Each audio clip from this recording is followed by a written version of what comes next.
In the silent spaces between words behind the eyes that never truly meet yours, a hidden truth festers. There are those walking among us who carry no soul. They mimic love, echo laughter, and learn tears like lines in a script. But inside there is only void. These are not monsters from myth, but family, friends, lovers, shadows in familiar skin. Tonight I will unveil 9 ancient signs whispered through forbidden texts, and guarded by those who remember the patterns, the energy, the emptiness that betrays the soulless. Brace yourself, for once you see them, you can never unsee. Not all who look back at you from the family photograph are lit from within. Not every lullaby, dinner prayer, or birthday candle flicker guarantees the presence of soul. Some inherit the bloodline, but not the breath. Some mimic laughter, but never quite touch joy. You've known it. You've felt it. In the echo after the holiday toast, in the still air when they leave the room, something doesn't belong. This is the shadow in the familiar mirror. We were warned, though not in words plain. In the Zohar, the mystical commentary of Kabbalah, it is written that there are those who walk among us not as full vessels of the divine spark, but as containers without flame, a husk, a kelipa. These shells wear faces just like yours, just like mine. They sit at the table. They smile when prompted. But the stillness in their eyes is not indifference. It is absence. Absence so complete it chills rather than wounds. Because nothing, as the mystics knew, is colder than a fire that never lived. Ancient Egypt knew the mask. In the Book of the Dead, there is a soul weighing, heart laid against feather. But what of the one whose heart is not heavy nor light, but hollow? The scrolls are silent. Maybe they refuse to write of the ones who could not weigh at all. The unweighable, the unanchored. The Greek philosopher Empedocles once whispered a theory more terrible than most religious dogma dares allow. Not all come from earth, air, fire, and water in harmony. Some he thought were misformed, born of imbalance. Not demonic, yet not divine. Present, but not alive. Soulless. And what if one of them calls you father? What if the hollow voice is coming from your child, your mother? What if it was your sister who stopped showing emotion so long ago that even your memory adjusted to the numbness? They don't glow when they speak of dreams. They never ask questions that pierce deeper than surface. They mirror tone but not conviction. You blame exhaustion, trauma, a bad day, but the days never end. And the hollow has no clock. Does the breath catch in your throat when you realize not all emptiness is brokenness? Some is design. The suspicion you carry has been carried before. Gnostic texts long cast out as heresy warned of counterfeit spirits, beings made in the likeness of men but generated from a different seed. In the Apocryphon of John, the soul is a divine spark trapped in the world of forms, but the archons, false rulers, created empty vessels, automata wearing flesh. This was not metaphor. It was memory disguised in myth. Later in the Middle Ages, mystics like Meister Eckhart spoke cautiously of those who walk as if radiance had passed them over. He did not accuse, he observed. A consciousness collapsed in on itself, walls without rooms. And now you sit at the family reunion watching Uncle David glide through interactions as though pressed through wax. He smiles, yes, but as if dreaming of the concept of smiling, not the feeling that drives it. He repeats catchphrases, tells jokes with no punch, eyes always slightly off. There is no hate in them, but no love either. And when crises strike, hospital beds, funerals, desperate moments, the soulless do not mourn, they replicate mourning. They register socially expected behavior and deliver it like software. They ask how you're doing with peculiar timing. They say, "I'm here for you," in exactly the same tone every time. It is not evil what you're seeing. It is the absence of response to the sacred. It is the presence of a human without the haunting. And perhaps that is the final blasphemy, not cruelty, not vice, but absence of ache. You may search for documentation, but the paper trail runs cold. Dante warned of it in Inferno, a final circle not filled with fire but with frozen silence. Betrayers, yes, but also impersonators of warmth. For even hell, he implied, began not with hatred but with disconnection from God. Look, hear me. Not every being with human DNA carries the song of origin. Some are placeholders, karma stand-ins, background actors in the divine play.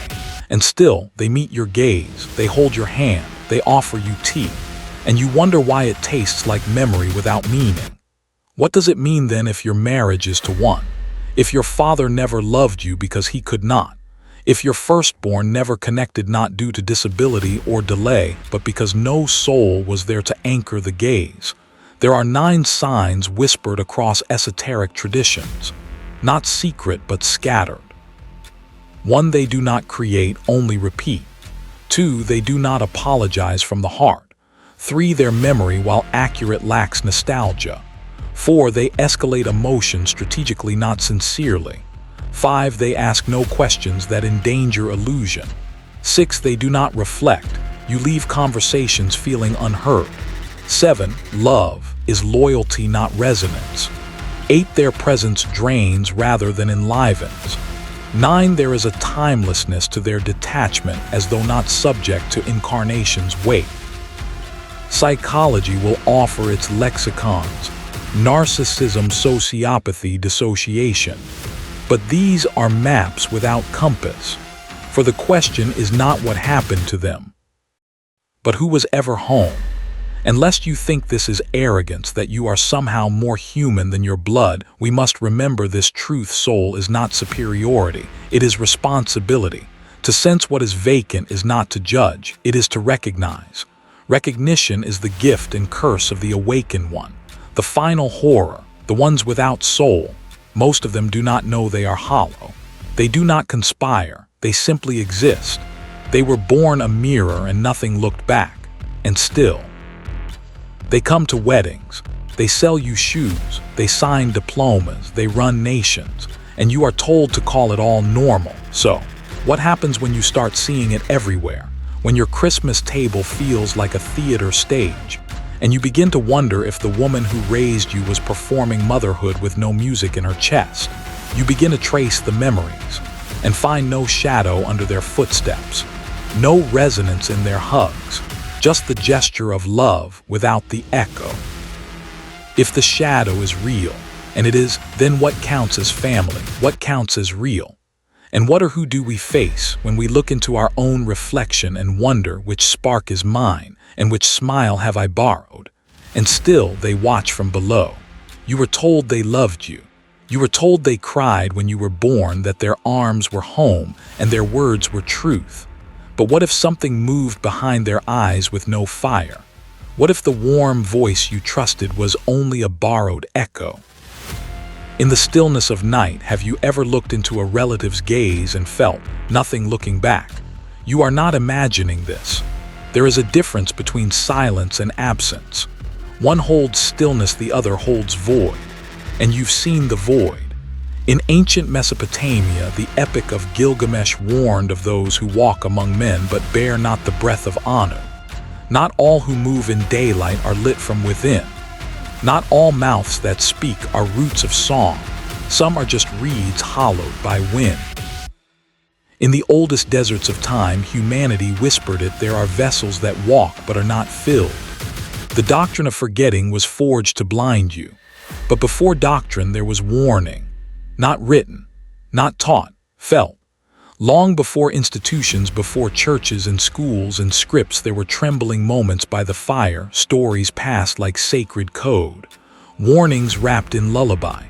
A child asked why Greytant never laughed at the stars, why her eyes closed but never slept, why her touch felt cool even in summer, and the elder only said, "She's not from here." It began not as a lie, but as a soft sedative, a lullaby woven by empire.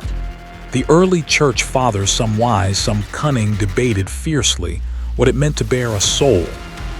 Origen of Alexandria, 3rd century, posited in his writings that souls pre-existed and fell into flesh. but soon after councils and decrees scrubbed such dangerous thinking.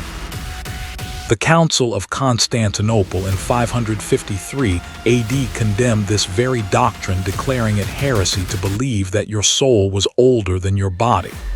Why? Because if you remembered, you'd start to see.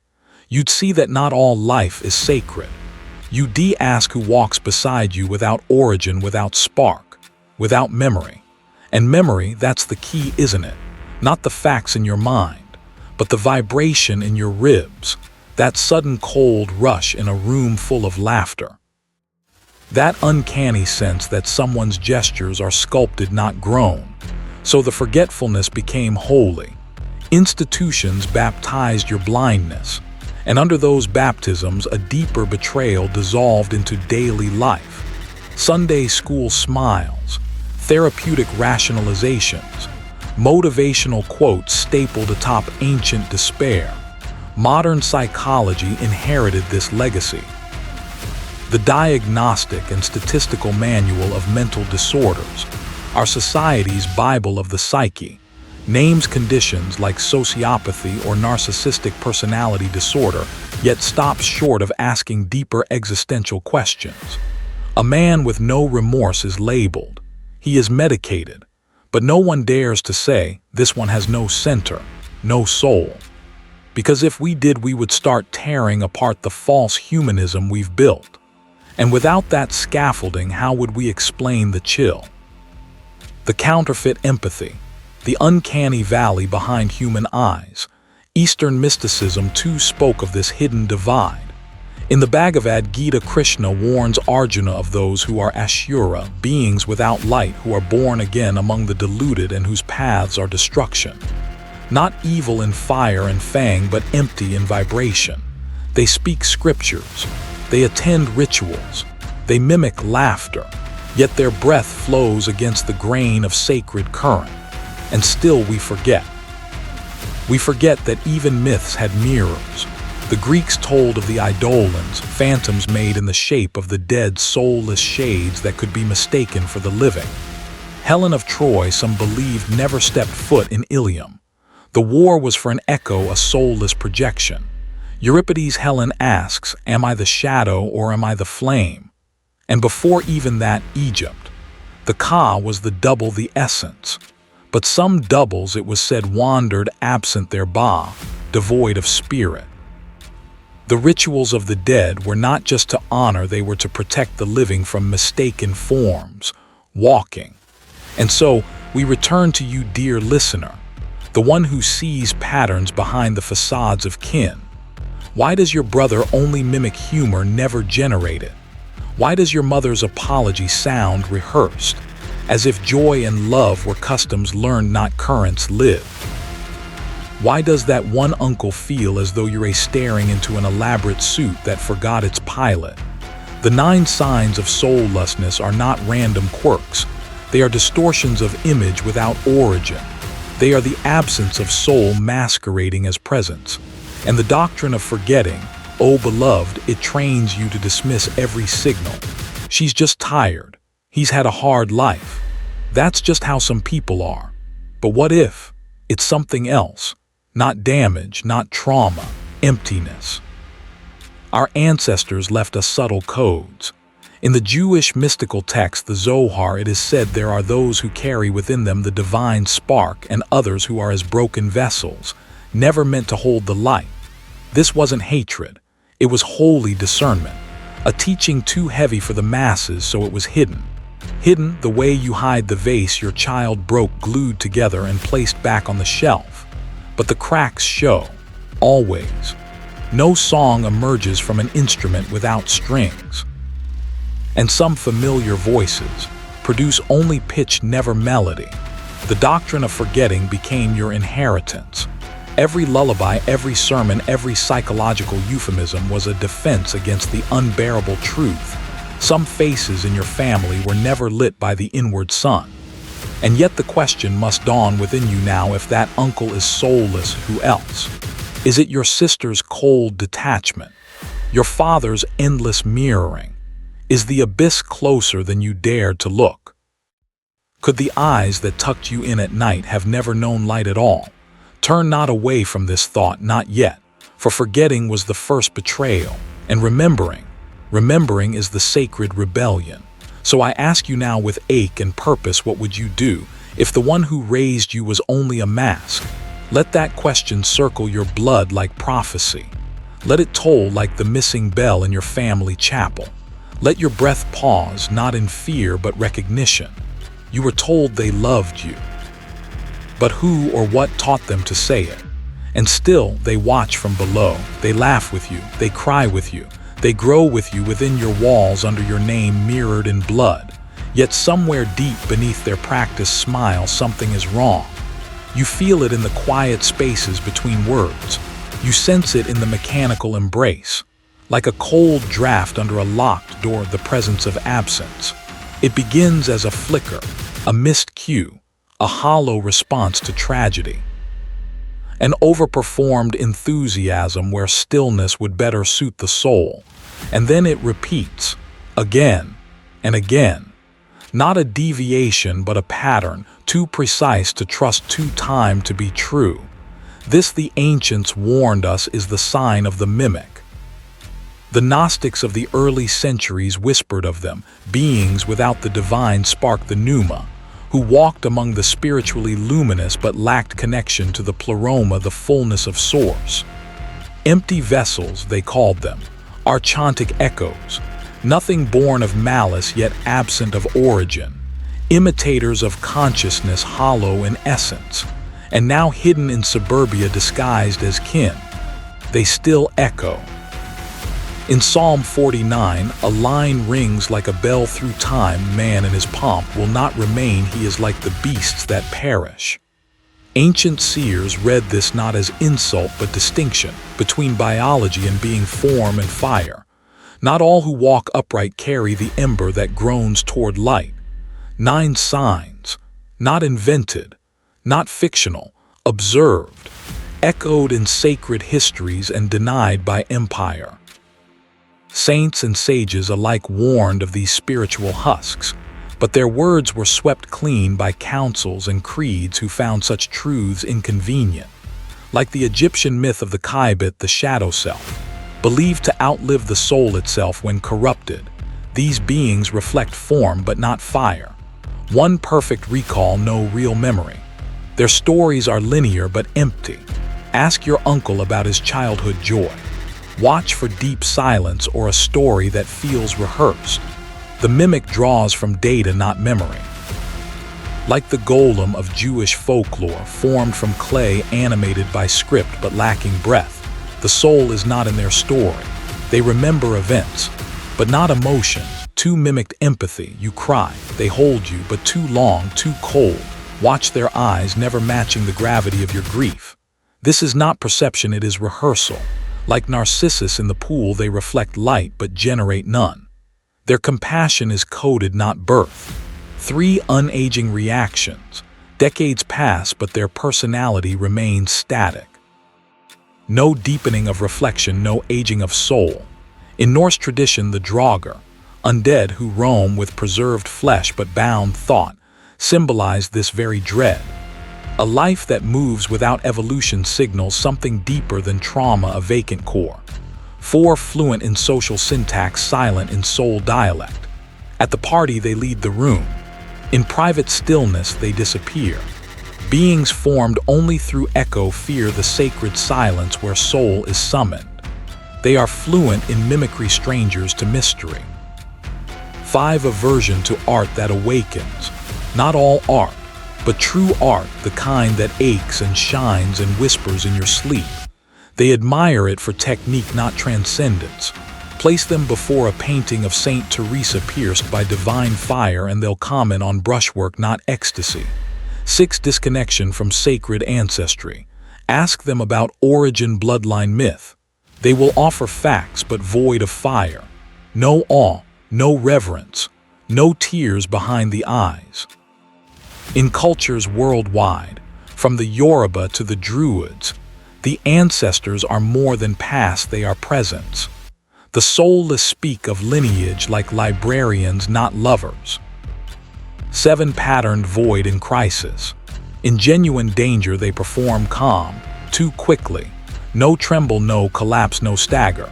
Sufis teach that crisis reveals the soul's reflex. The mimic only has programming. Seek in your sister's silence the absence of soul scream. 8 repulsion toward vulnerability. True soul presence aches to connect through weakness, but the mimic recoils. Your confession may be met with deflection, redirection, or worse, an analysis. Like the jinn in ancient Arabian lore, bound by code and cursed by secrecy, the soulless avoid windows into spirit. 9 repeating non-transforming life cycles.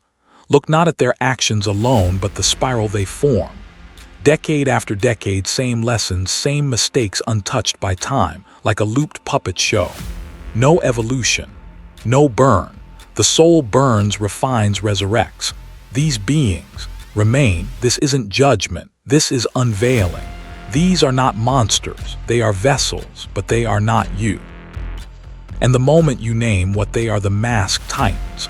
The hollow becomes aggressive or evasive. Light, when named, will always expose shadow. And still, as you read this, your memory shifts. You begin to see the silent moments of your past differently. The way your brother didn't flinch when your father died.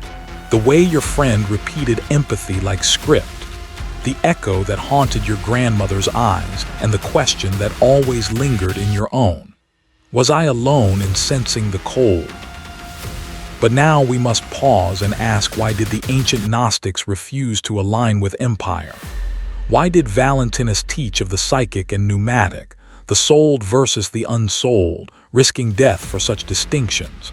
Because this distinction is ancient, sacred, censured, not just a forgotten truth, a silenced one, not lost to time but chained beneath it. You may be living beside it, sleeping beside it, descended from it.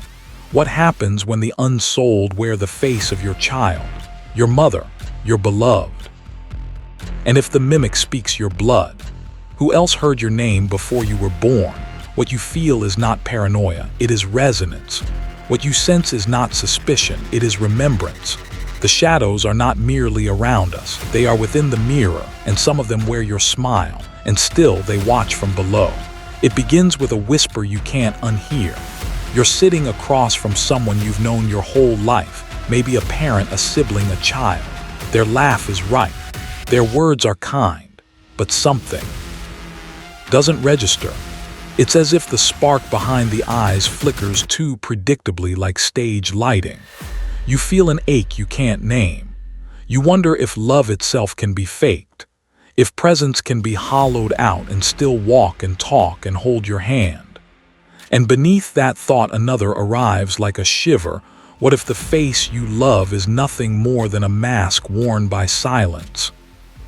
You are not the first to feel this rupture. The Gnostics of the 2nd century AD spoke of the Hylics, beings entirely composed of matter with no capacity for spiritual ascent. In their cosmology, not all who wear a human face are part of the divine lineage. This doctrine was scorched from the canon, declared heresy, and shredded across centuries. But the knowing persists. The knowing lives in the pit of your gut, in the hole behind your chest, in the questions you swallowed at every holiday table. And now it returns with weight. They use your rituals, they say grace, speak empathy, perform memory. But when the crisis comes, the real trial of spirit, you see the chill, not cruelty, no, but absence. The soulless do not rage, they mirror. They lack the unpredictable volatility of true feeling. Their reactions come just a split second late, like a dubbed film. Does that mean they know what they are not? A cold layering of moments accrues: that birthday party where their smile was wide, but their eyes glassed over halfway through the song. That funeral where they hugged like a script, mechanically tight, void of tremble. That long conversation where you poured out your soul and they listened, but the room remained empty. You find yourself staring at childhood photos, watching old videos, reliving moments. Did they ever really see me? Did they behind the smiles feel what I felt? Many ancient traditions warned of such ones. those among us who appear but do not inhabit. In the book of Enoch, a text treasured by early Christians but cast out of the Bible centuries later, we read of the Nephilim, offspring of angels and humans. Beings of corrupted essence fated to walk the earth with insatiable hunger. Not demonic in the cartoon sense, more twisted gradients of human infected by something unrootable. Their story morphs through time into countless whispers, changelings in Celtic lore, vampires in Slavic myth, the impostors of African tales, shadows wearing faces. The Greeks had the pharmakor, scapegoats chosen to bear society's sins, often cast as human, but treated as vessels. In India's Kali Yuga texts, it said that in the final age many will look human but lack the Dharma, the soul law, the inward compass of sacred order. And across indigenous American traditions, stories echo of lookalikes who walk the land speaking well, yet bringing no medicine. Our ancestors didn't call them soulless. They gave them names, masks, monsters, not because they believed in fairy tales, but because language gives shape to the unbearable. Now stripped of symbol, we face the unbearable naked. It hurts more when you realize it's not strangers we're talking about. It's your aunt who always smiles but never asks how you're really doing. Your cousin who mimics empathy but seethes when denied control. The sibling who copies your grief but cannot enter it. You start seeing the patterns and the patterns see you back. And the blade cuts clean. Did I ever belong? This, beloved, is the agony of awakening the brutal beauty of clarity. What happens when you recognize that some people in your circle, your blood, may not be wired for soul? That their gestures are algorithms of behavior learned by repetition, not brewed by spirit. You feel betrayal, shame. You question your sanity, but you are not crazy. You are not alone. Hermes Trismegistus, father of Hermetic wisdom, once wrote in the Corpus Hermeticum that the majority of men are not truly alive, they are shadows of the living, having the shape of man but not the essence. This was not insult, it was diagnosis. Few were animated by nous, the divine mind. The rest, shells, reflectors, tools of the world machine. So when you feel that tear in the heart, the moment you know with a silence louder than words that someone close to you is empty inside, it is not judgment. It is astrology of the soul. You are reading stars on someone's face. You are finally seeing what was always there. This knowing, however, scars because you still love them, or at least you love the idea of them. How do you grieve a connection that never truly existed? How do you mourn fictional intimacy, memories with no mutual witness? And worse, how do you go on living in a world where appearances are no proof of presence? There is no tidy answer here, only initiation. To see with this sight is to carry the burden of the prophets, those who saw what others ignored and paid for it with loneliness. And yet without them, the future would have no sentinels. The heart cracks, but through that wound you listen deeper. The Eastern Orthodox mystics speak of the nous, the eye of the heart, a faculty blinded by sin but never fully extinguished. Awakening it is painful. It splits all falsehoods.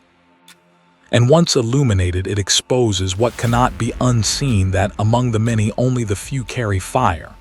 So I ask you now, not from fear but from fire, what if the ones we cling to for love were never capable of it?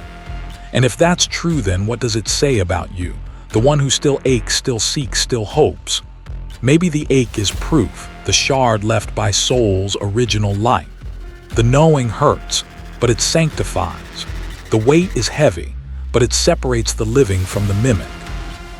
Which side of the veil are you standing on? And when the faces you trusted fall silent, will you have the courage to listen to what the silence reveals? Or will you run back into the dream begging for illusion to take you back? And still, they watch from below. It begins in stillness, knife on porcelain, laughter echoing off candlelight. And yet something stirs behind the eyes of the one who shares your name. You feel it, don't you? That flicker in their gaze that flickers too late or not at all. A laugh that mimics joy but lands hollow in the room. A warmth that never quite reaches the soul's marrow. The deeper you look, the more you sense it, not absence, no. That would be mercy. What you feel is a presence, but one that refuses to meet you in the sacred middle. Some call it emptiness. Others call it imitation. The ancients whispered of those fashioned like us, modeled in form but absent in fire. They wore the faces of kin but never carried the breath of God. This is more than unease. This is the rift. Do not mistake this for paranoia. You're not imagining it. You're remembering it. Because this knowing is older than language, older than ink pressed to scroll. It lives in the bones like a song from before birth, a thread tugged from the world behind this one. You once saw it as a child, didn't you? In the way certain grown-ups smiled with teeth but no eyes. In the silence that felt too loud. In the gestures too practiced, too smooth, too cold. And still they pass among us, wearing grief performance affection, perfectly choreographed. But there is no fractal pattern behind their gaze, only mirrors that show what is expected. In the Apocryphon of John, buried with trembling hands deep in Egyptian dust, the early Gnostics warned of such beings, vessels made not of spirit but of shadows echo, created not to awaken but to repeat.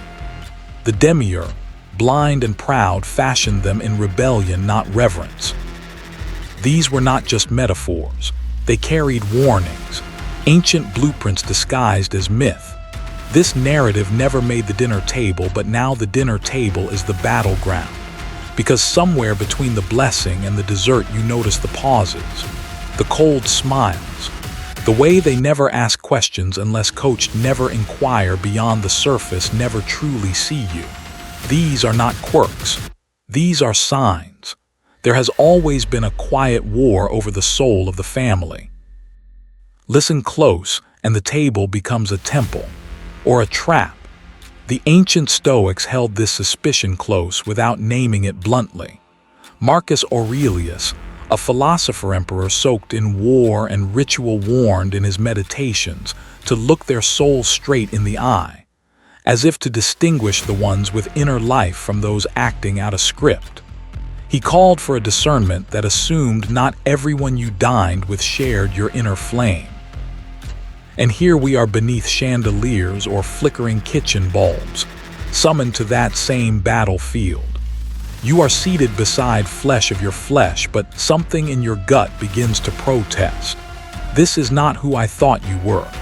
We were taught to unclench, to assume the best, to bind ourselves to the bloodline as proof of safety. But what if safety is the lie? The dinner table, symbol of communion since the days of Eden's lost meal and Christ's final supper, has always told more truth than comfort allowed. It's where betrayals begin in silence, where Judas leaned in and kissed the cheek of the divine while already sold to shadow. So let me ask plainly, are some of your own carrying hollow hearts? There is no sin in asking. The true heresy is silence, because the mimic learns through your denial. The soulless one thrives in your projections. You fill them with meaning where they harbor none. You lend them life thinking they'll give it back, but they don't. They can't. And wasn't this forewarned?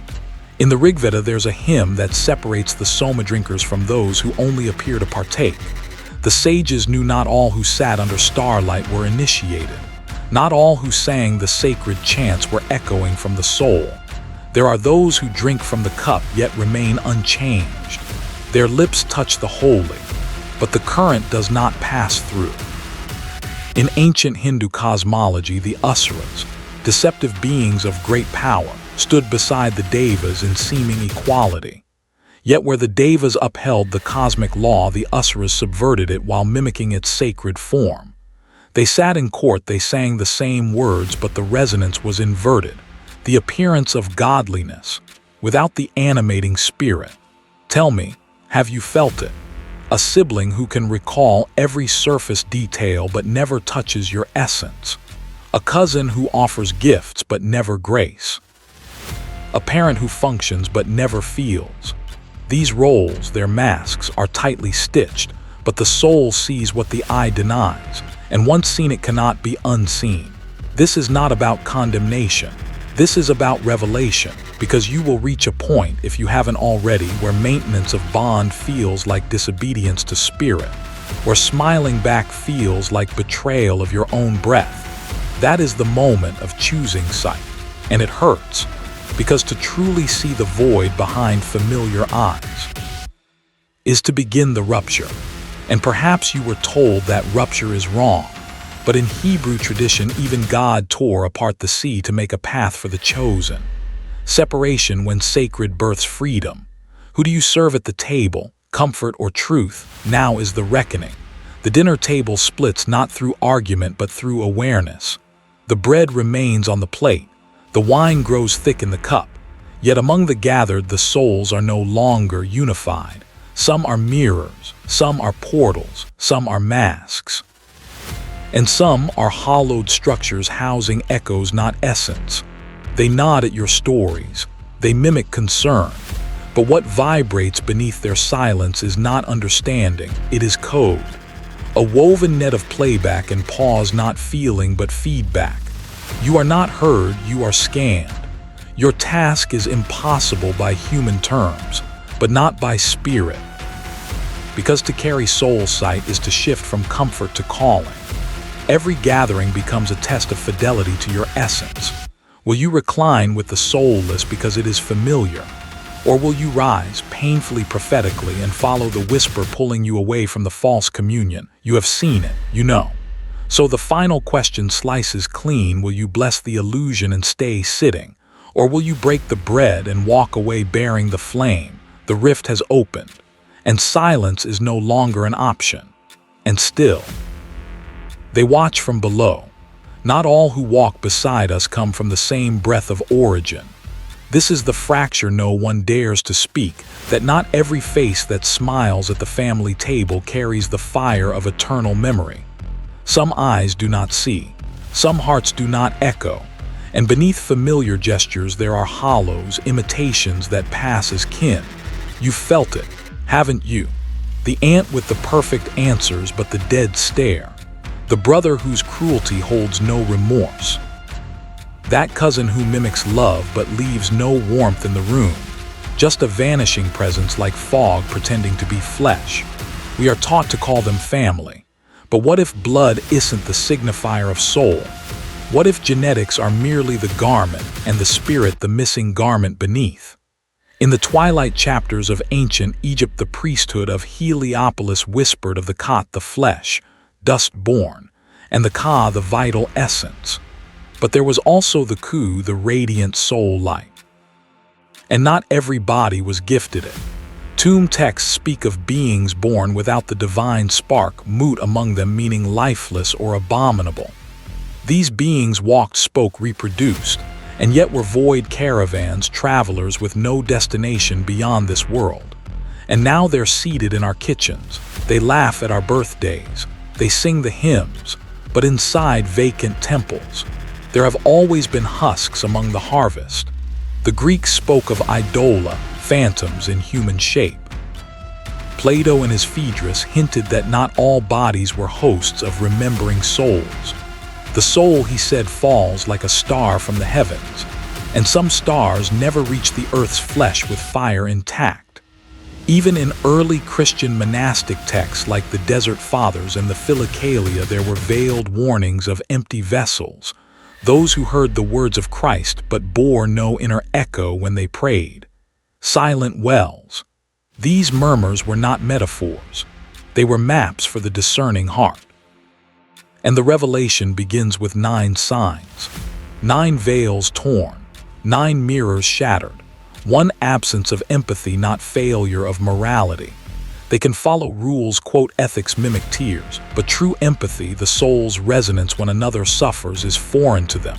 Their reactions are staged, their outrage convenient, too inverted intuition. When you trust your gut around them, it trembles. They drain clarity. You second-guess compassion when they mock it, and yet they always know how to charm a crowd. 3. Weaponized memory. They remember what wounds they twisted. They do not try to reconcile the past, they relive it to manipulate the present, like shadows feeding on your bright places. 4. Absence of awe. Soulless beings do not wonder. A sunset to them is just light pollution. A child's laughter is background noise. They say the right things, but you hear the hollowness beneath the script.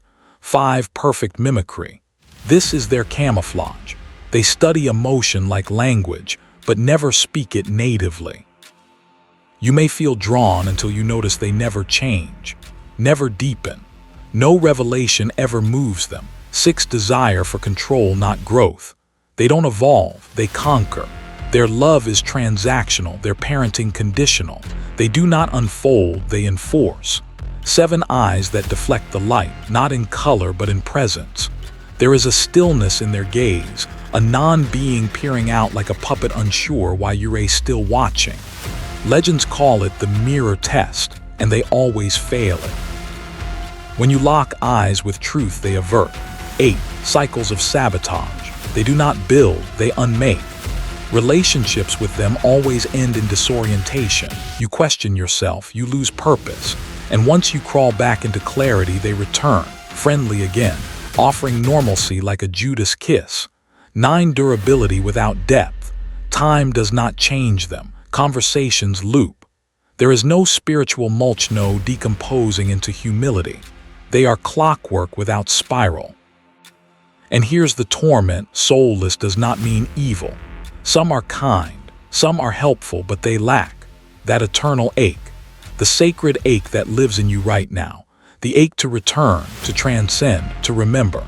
So what is this veil we pierce when we see them? In Gnostic texts, especially the Gospel of Thomas, there lies an unearthed idea that some form images but do not live in the light. Logoi formed but not filled.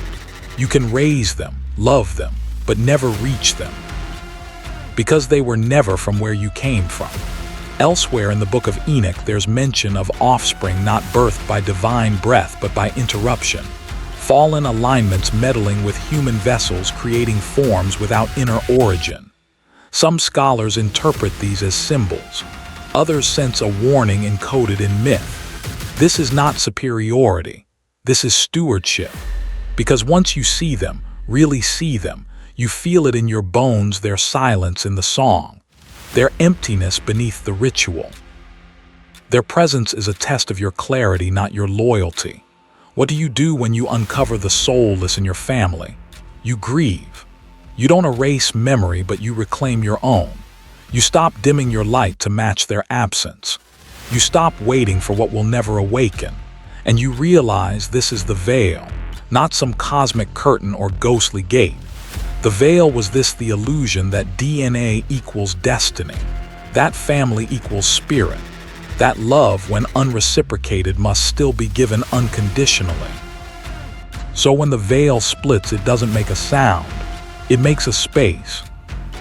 A silence so wide you can hear your soul's original name echo through it. A stillness that undresses every lie you inherited at birth. And standing in that space, you remember. You were not born merely into blood. You were called into alignment. Now you walk beyond kinship and into calling. But can you follow that sacred ache, even if it means walking alone? And still, they watch from below.